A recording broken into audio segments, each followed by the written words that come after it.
কার বাঁশি নিশি ভোরে বাজিল মোর প্রাণে। ফুটে দিগন্তে অরুণ কিরণ কলিকা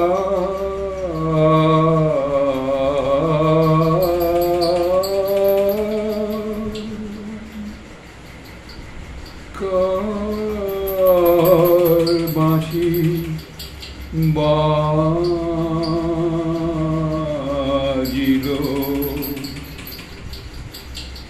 শরতের আলোতে সুন্দর আসে ধরণীর আখি শিশিরে ভাসে হৃদয়ে কুঞ্জ বনে মুঞ্জ দিল মধুর সে পালিকা মরির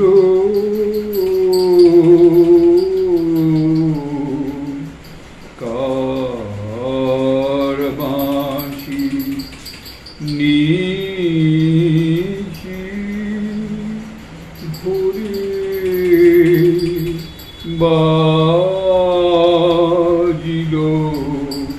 মোর প্রাণে।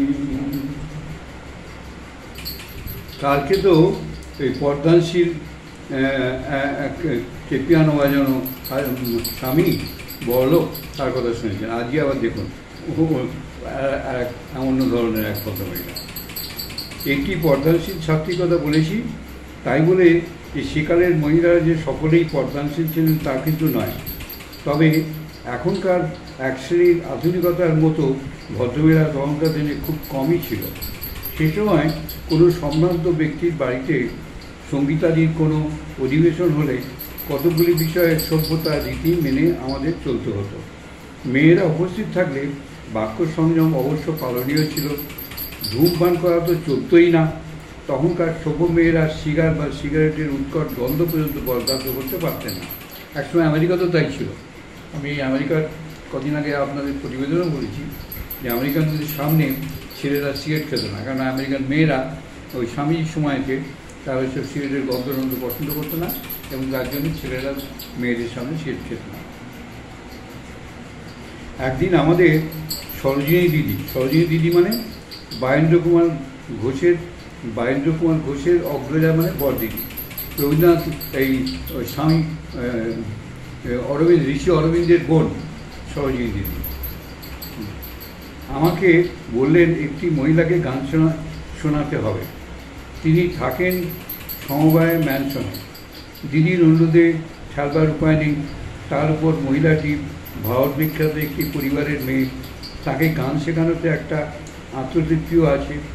গান শোনাতে একটি নির্দিষ্ট দিনে বিকেলবেলায় দিদি আমাকে নিয়ে গেলেন সমবায় ম্যানশনে। ছোট্ট ফ্ল্যাটটি বেশ সুচুরি সম্পন্ন, সাজ সরঞ্জামে সাজানো। সে মহিলাটি আর তার স্বামী বাস করেন সেখানে। আমরা যখন গেলাম সে সময় মহিলাটি একাই আছেন, তার স্বামী কর্মক্ষেত্র থেকে তখনও ফেরেননি। মহিলাটি মধ্যবয়সী, তার কথাবার্তা চালচলন আদব কায়দা দেখে বুঝতে পারলাম এখানে হিসেব করে চলতে হবে, হিসেব করে কথা কইতে হবে, কায়দা দুরস্থ হয়ে উঠতে হবে, যা আমার অভাব নেই। ভিতরে ভিতরে বড় অস্বস্তি বোধ করতে লাগলাম। মহিলাটির সৌজন্যের দিক থেকে কোনো রকম ত্রুটি নেই, অভ্যর্থনা আদর আপ্যায়ন প্রভৃতি নিখুঁত। গান গাইলাম প্রায় 1.5 ঘন্টা। যে কটি গান গেয়েছিলাম সেগুলির মধ্যে একটি গান বোধহয় মহিলাটির খুবই পছন্দ হয়েছিল। গানটি হচ্ছে রবীন্দ্রনাথের এসো এসো ফিরে এসো বধূ দেব ফিরে এসো। মহিলাটি আমাকে অনুরোধ করলেন গানটি তাকে শিখিয়ে দিতে হবে।